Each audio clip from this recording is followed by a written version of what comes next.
Hey guys, what's going on? I'm back today. In my recent INFP video, I went over briefly the topic of the INFP Doorslam. I've not seen this content anywhere.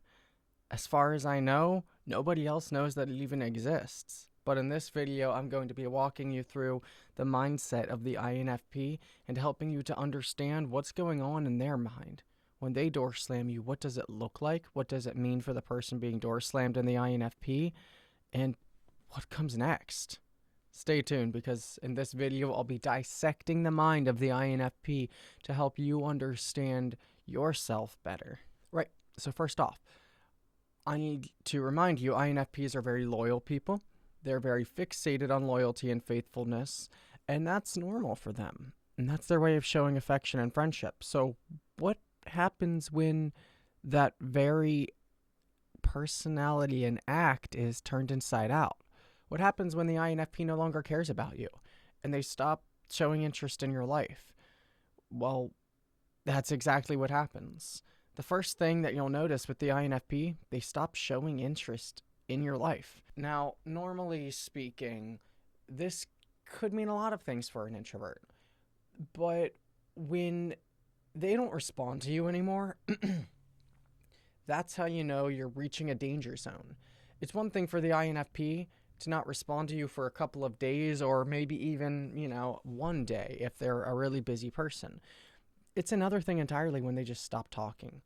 Now, to some, this could look like passive-aggressive behavior, but make no mistake. For the INFP, it's not passive-aggressive. It's their way of setting healthy boundaries for themselves. INFPs without healthy boundaries are the ones that I would call unhealthy INFPs. And we'll get into that video another time. But for now, just understand, when an INFP reaches a point of no longer wanting to contact or to socialize with somebody, one of the first things they'll do is set boundaries for themselves, limiting contact with that person. But that's just the start. It gets a little bit more intense. Now, unlike INFJs, who are really vocal and straightforward with how they're feeling, and of course, that doesn't mean that they tell you, it means that they show you.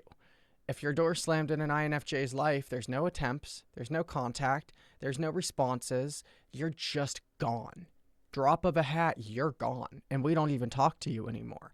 You can be pretty sure in a pretty short amount of time when an INFJ is done with you. With an INFP, similar but not quite so obvious. INFP's messages are instead rather subliminal. It starts with being ostracized from their life. For better lack of terms, they just cut off communication with you steadily or immediately. And they'll take this time to think and self-reflect and decide what they want to do going forward. If you find yourself on the unfortunate end of the INFP's list of negative individuals that they don't want contact with, sorry, but what comes next is probably what happens to you.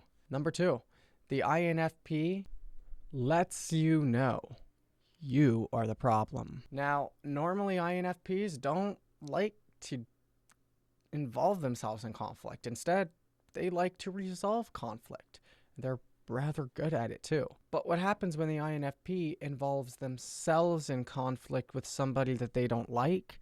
Well, you get something like this. Hey, I wanted to let you know that I've done some self-reflecting, and recently I have found that there are a few things I have problems with, and I would like the chance to talk to you about them. And depending on how the conversation goes, I may or may not want to continue interacting with you until things are resolved. And I want this to be resolved, but I need to talk to you about some few things. Is now a good time, or can we set aside a time to talk? Right. So if you saw that skit, then you probably are already understanding where this is going. See, the INFP has a personal agenda that they like to stick to. They're very organized people. And because of that, when somebody else's personality or attitudes conflict with that agenda, which also includes emotional needs and meeting the needs of others. You have a conflicting situation. So you can kind of already see where this is going. At this point, the INFP has basically decided that you don't fit into their own agenda. INFPs have a very strict agenda, including time. They're very organized people, including times that they have set aside to give to other people. And if you end up conflicting with that in a way that is uncompromising, then you are on the end of the spectrum of people that they'd rather not associate with.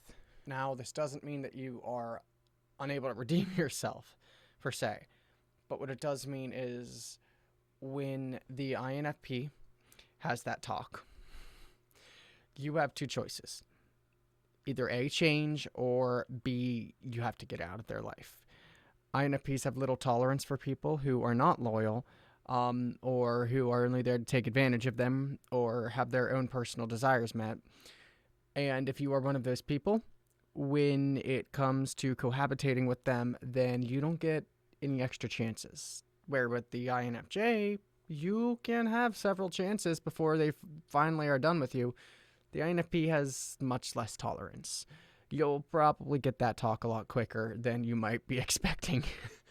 But what's important to understand here is what is happening inside of the mind of the INFP when this is going on is, okay, this is a person. This is somebody who I would like to have a positive relationship with, but who clearly does not have my best interest in mind. I have to let them know I don't tolerate it. It's not acceptable to me. I care about them. And they are going to either listen, or I am going to have to make the decision not to have fellowship with this person. So understand what's really emotionally speaking happening inside of the heart and mind of the INFP is this. They have decided, if you end up getting door slammed, which would be the inevitable outcome at that point of no longer fellowshipping or socializing with you or having connection if you work together, a simple hello, all right, thank you, professional, small talk, superficial, a thing that they don't like but know has to exist in the world. If you watch my last video, that superficial, shallow relationship is something they don't like. But much like the INFJ can forget that you ever existed, the INFP can forget that you, as harsh as this sounds, ever had any emotional value to bring to the table. They still care about you. They know that you have emotional value, but in their personal life, there's no room for you. There's no room in their heart. There's no room in their schedule. There's no room in their mind or in their thinking. What they're thinking about is their spouse or their friend that they get to call and talk to after work. You're not part of that, buddy. You're gone. You're out. You might say, well, what if I come back and say I'm sorry? Here's the thing. When the INFP door slams you, they have seen that act of you refusing to compromise as an irreversible act of betrayal. That betrayal is not easily forgotten. If you were able to come back into their life, usually their standards or conversation will go something like this. Okay, I hear you. But after what happened last time, I think it would be best that we just stay friends. I hope you're changing. I'm glad. I'm happy for you. But I don't think that we can really ever... We should go back to hanging out all the time and being close friends like we were. No, please. I'm changing. I'm trying. Look, I really care about you. I know I screwed up. Give me another chance, please. Maybe.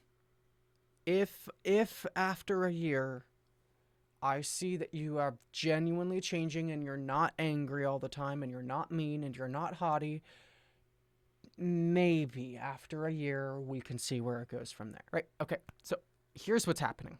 The INFP has decided that you're not worth the emotional investment a second time around.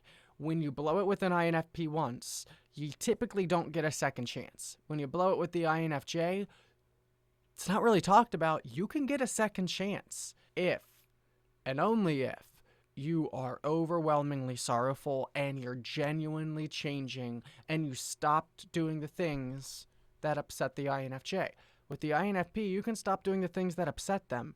It's not going to get you back. It's not going to get you a spot back in their life. As far as they're concerned, they already did their time. They already put in 100% of their heart, and you betrayed them.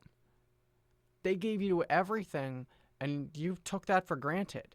Sure, you can change, but they don't want to try again. That's the thing. They don't want to try. You have taught them that if it happened once, typically it's going to happen again. And the statistics are so high, they don't need to have another friend. They don't need to be there for another person. They don't want to put themselves through the potential pain. So when the INFP door slams you, really what's happening is they're saying, okay, I understand that you had needs. I understand that you had moments. I'd be willing to try again, but you have a lot of work to show first. And on the other cases, okay, I understand that that happened, but I had told you how I felt and you continued to do it anyways. I don't want to be close to you like we were before. We can still go out and get a drink or have dinner every now and again, but I don't think that I want to be close friends again. And the INFP has decided that you're just genuinely not somebody they want in their life. The INFP door slam is brutal, absolutely brutal, in the most gentle way possible. They're not saying that you're unredeemable or you're not worthy of grace. They're just genuinely saying they don't want to try again. And it takes a lot to get someone to that point. If an INFP door slams you because what they feel to be betrayed them that badly, then that's brutal. I mean, and when you think about the INFJ door slam, just cutting someone off, forgetting that their mother ever bore them and they don't even exist on Earth, that's brutal. But the INFP's version of a door slam, where they kindly say, look, you're a human of value, but you're not somebody I want in my life. Oh, that's so brutal. They're not trying to be mean. They're trying to be as kind as possible. But when they have to make a choice to set those boundaries, INFPs are loyal people and they're loyal to themselves and they'll keep to those boundaries. And that's the thing. When the INFP door slams you, there's usually not a point of redemption. They've decided in their heart, they've given it a lot of emotional thought, and they've said, I'm okay with this. I am okay with cutting them out permanently. Done deal. I'm okay with it. I don't need them back. No, I understand that they were hurt. I get that. I hope that they get better. I'm praying for them, but I don't want them around. I've decided I'm happy without them. And you're there in tears and they're saying, I'm sorry you're in so much pain. I would love to be there for you. I would love to listen to you, but I don't want you around as a friend. No matter what emotional state you're in, no matter how broken up you are, when you really think about it, you could be in tears begging them, and they could still say no. That's brutal. The INFJ would have compassion if someone was in tears and begging at that point, even if it was somebody that wronged us bad. And for the INFP to say, well, I understand you're changing, but I'm okay how I am. I don't need you. That's really hard. Okay, guys, so there you go. That's the INFP door slam in a nutshell. It's not something that's talked about, but I hope that this gives you a better understanding into the boundaries that INFPs expect from people that they really give their heart to.